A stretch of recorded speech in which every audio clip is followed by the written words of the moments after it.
Hey guys, yeah, new scenery. Well, at least for this video, not many because people might be down here and I don't want to fucking do that when they're down here because they interrupt the video. Right next to me, no chair here, is Artemis.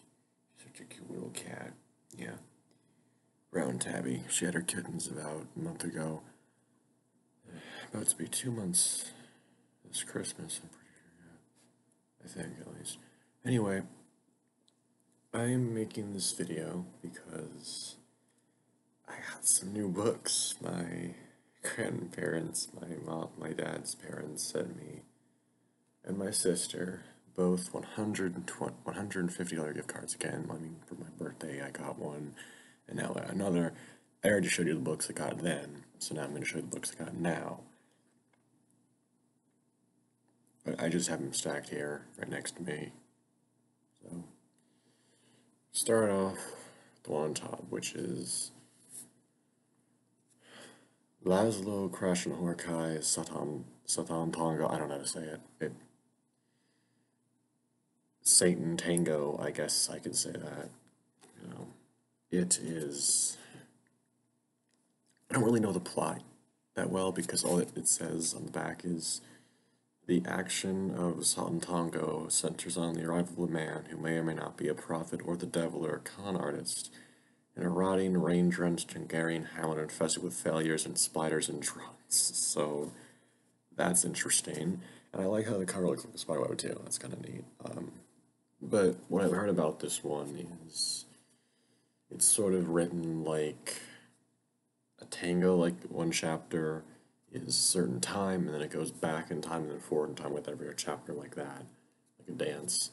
So I've also heard that Krasznahorkai is a really good writer in general and explores some really interesting ideas and just great stuff, apparently. See, he published this right after the fall of the USSR, so he, that bullshit. So, yeah, there's a lot of tinge of stuff in here. But yeah, if he wouldn't have been able to publish this if the Soviet Union hadn't collapsed because it criticizes it. Like there is some severe messages in here. Like it doesn't explicitly say it, but he doesn't want to tell that kind of story either. But like there's stuff in there that alludes to that, which is that's always fun. Criticism of crap like that's always fun. Next on the list is the one I'm reading. I'm reading first out of them is Jung's The Red Book, or Liber Novus. I don't know how to say that actually, but yeah. The Red Book is Jung's basically, it is where all of his ideas stem from. It's where all of his ideas stem from because yeah, it's really cool. Like, he basically did like a self-experimentation where he induced hypnosis and went into his, like, wrote down what visions he saw and tried to interpret them. And I'm still only in the introduction. I'm really enjoying it so far. I'm on page 47 right now, but still, really good book so far. I've liked Jungian psychology and Jungian ideas since I first heard about them, so that's always fun. Next on the pile we have Tolstoy's War and Peace, and yes, first Tolstoy novel. I'm so excited for this. Probably gonna be reading this for months though, so that's something. Oh my gosh, do you see this text? This freaking there's maps? Huh, I didn't even realize that. You can kind of see it there, yeah. And the text is really small, so yeah, that's tiny text. Might not seem like it, but it is. So yeah, obviously this one is basically Tolstoy going on about how he thinks history is an intellectual process that we can't tamper with, we can't change. He thinks it just happens and we can't change it. So that's kind of depressing, but whatever. Next, we have one I've actually read before, or I've read most of it, because it's not that kind of book that you read the entire thing. This is The Anatomy of Melancholy by Robert Burton. And William H. Gass, fucking William Gass wrote the introduction. I'm so happy about that. I read it before, and he's such a good, like, The Tunnel, I read that. Remember, I got that last time I had the gift cards in September. That was a really good book. That was really good.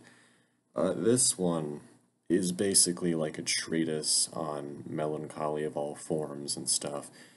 In fact, I've already written a little stuff in my documents to explain to you why I like it so much and stuff. Okay, here, did I go in my tabs here?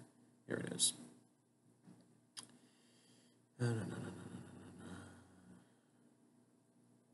Trying to find something that might explain what it's about, because it's... here it is. Here's something I can... yeah. One of the main themes of the work, and one of the reasons I so enjoyed it, is of balance and moderation between extremes, i.e. Aristotle's golden mean. To the old question of the glass being half empty or half full, Burton may reply that it is neither. It is simply half a glass of water, or whatever its contents be. This theme will continue throughout the text, especially when discussing melancholy caused by religion. Burton disdained the superstitious madness born by religion, the ceremonies, the saints, the performance of religion. In short, the ceremonialness of Catholicism. The book was published in the midst of the 30 Years' War. For Burton, religious madness had taken many astray of the gospel's true message.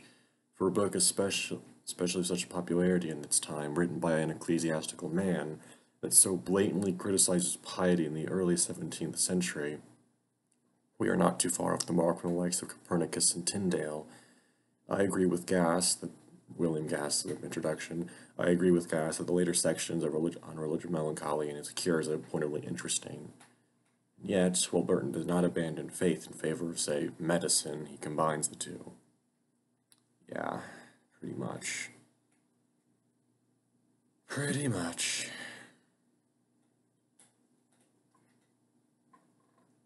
So that's basically what I'm going to read there. It's a really interesting book that I really like.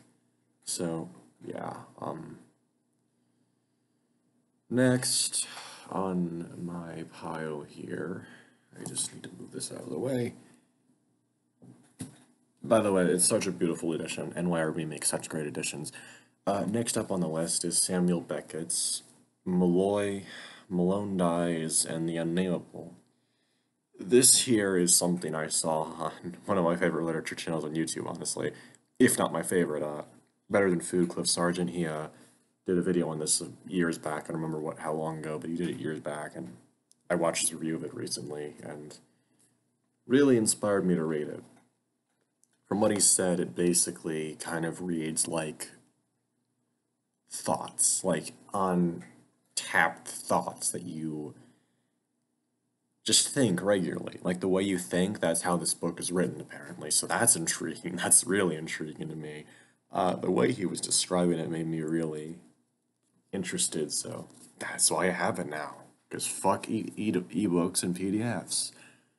Next up on the list, because of course I had to, is Thomas Pynchon's Mason and Dixon. I had to. Come on. I loved Gravity's Rambo and The Crime of Lot 49 or whatever. You know I had to get more Pynchon. Oh my god. I guess getting new scenery was too much to ask for because, nah. My sister's down there now. Anyway, back to what I was doing.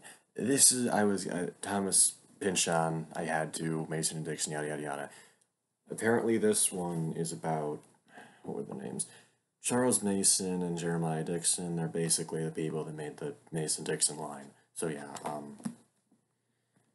I heard a lot about this from another booktuber, I guess you could call him, Chris Via or whatever, Leaf by Leaf, yada yada yada, but yeah. He really pushed me over the edge on this one. Well, also my love of Pynchon's other work, well, two of his work, but you know, I had to. I don't really have much else to say on this one because I don't really know what it's about or anything, except that the writing is really good. I love it. Next and final on the list is William Gaddis's The Recognitions. Now this here is one of my, it's like my second favorite book of all time. Oh my god, fucking hell. Sorry guys, lots of fucking pausing going on because fucking noise is happening now. It was quiet before, but now it's not. Anyway, The Recognitions by William Gaddis. This is my second favorite book of all time right now. Fucking amazing. And I think the only way to really explain why I like this so much is to just fucking, just read some of my video because, yeah, I've already written it and everything, and I want to, so fuck off.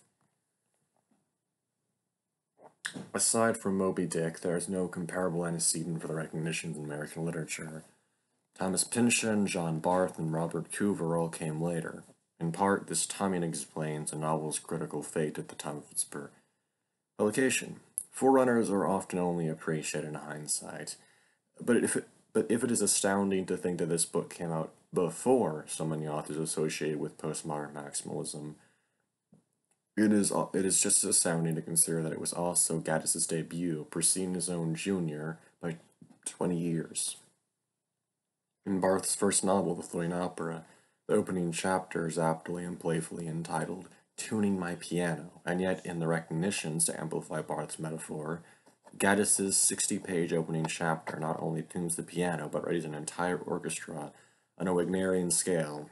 It would be a challenge to dismiss the book after the scripting, relentlessly literary sequence that so skillfully sets the stage for all to come.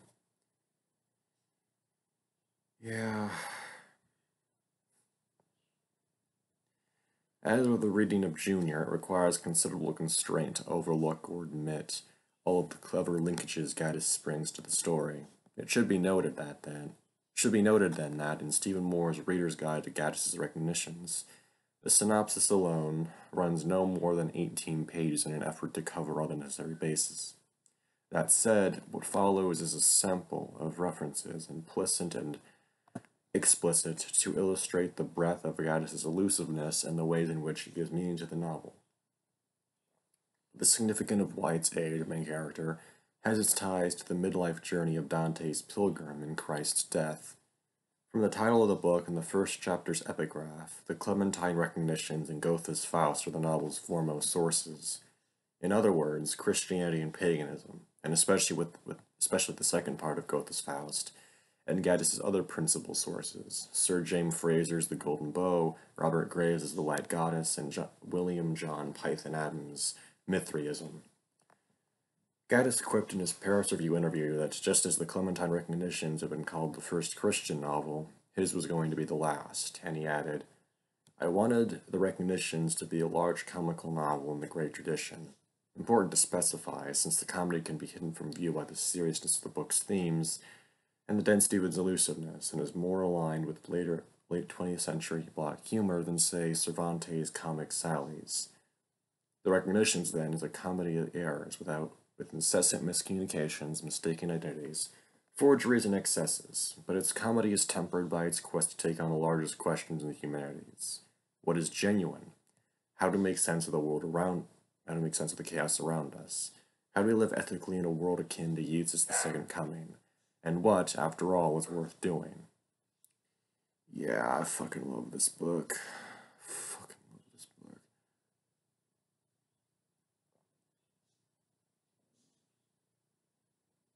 Many readers have interpreted Gaddis' debut as merely profane, sacrilegious, and nihilistic, as well as self-indulgent.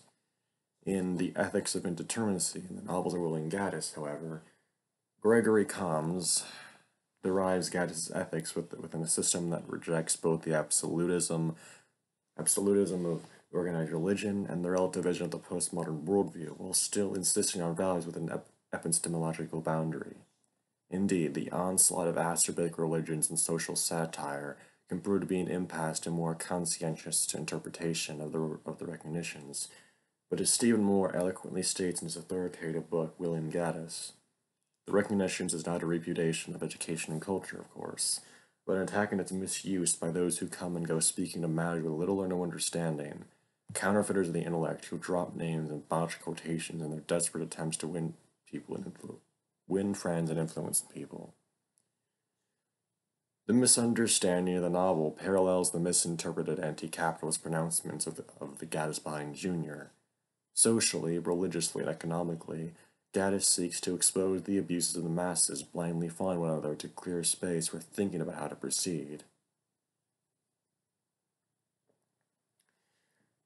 In addition to controlled, sustained erudition and keen elusive wit, Gaddis is simply a good writer. His books a joy to those who want the most of a real experience. In the recognitions, his descriptions of natural elements perfectly commingle and symbol in a mood with his story.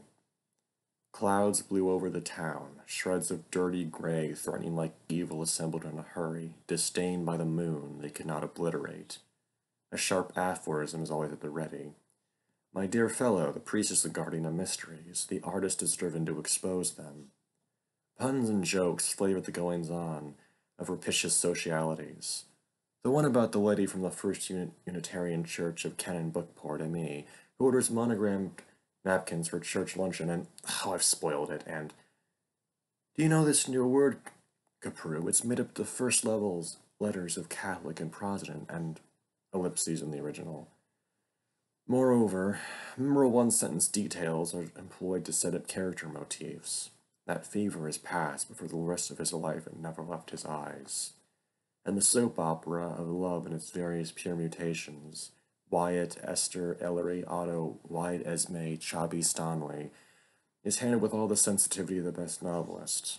Press, plus, Gaddis' prose at its best reaches poetic heights. Oh my god, you stupid fucking document. Don't fucking do that. It's scrolled up. In the muddy plaza open beneath the wide porch of the monastery church, whose Gothic facade and unfurnished rose window overlooked it, the village fountains spouted, and women with stone and copper jugs came to fill them. Their voices rose on hard sounds whose delicate edges went quickly to pieces, and the words were lost, recovered, and composed in that gentle mitigation. Adios, and gone in the soft, monotonous confirmation until it was repeated, and every minute repeated. Dios, an expression of sound so much a part of that harsh chill and grey tranquility that only lacking would it have been remarkable. The recognitions requires active reading, not the reading Mr. Pivner exhibits with the morning paper. Nothing escaped his eye nor penetrated to his mind, nothing evaded his attention, as nothing reached his heart. Potential readers may mistakenly surmise that a prerequisite knowledge of Faust, Eliot, Dante, the Bible, and Mithridates, among other topics, is required to get beyond the surface level, but the intertextuality of the recognitions is often explicit and richly contextualized rather than condescendingly obfuscated. What is required is attention to detail. The color of a piece of clothing or a vocal flourish that appears on one page will be the link to a twist hundreds of pages later. Characters may talk at length before being identified, sometimes by name, sometimes by pre-established motif. A stray piece of news and subtle confusion of coffins and parcel contents lead to two of the most breathtaking symbolic ironies of the novel. This level of entropy nods to the business of a Bosch triptych. It's all there, but one must observe carefully, dismissing nothing as superfluous. What can appear as filler isn't a Gaddis novel always important. Or as Gregory Combs puts it, everything in the novel is plot. Readers today should not shy away from Gaddis as their detractors sometimes did, lacking the patience to engage with the book. For as John Beer says in chiding them, the conclusion that Gaddis is merely showing off reveals more about the intellectual insecurities of critics than about the recognitions. Rather, those intrigued by this overlooked master of American letters, the progenitor of the exuberant American maximalism that stretches from Thomas Pynchon's V to David Foster Wallace's Infinite Jest, should pick up both the recognitions and J.R., feel the heft of them, and plunge in. Thankfully, these two novels are fused temporal constraints, with aesthetics as fresh and content as relevant today as they were for the most attentive readers of their original Milo. The composer Stanley's words perfectly reflect Gaddis' successful ambition with the recognitions. It's as though this one thing must contain it all in one piece of work. I'm sorry, I went on a bit too long there, but I fucking love this novel, so shut. Anyway, that's all of them. I hope you have a good day, fuckers. Now fuck off and have a nice day or whatever, I don't care.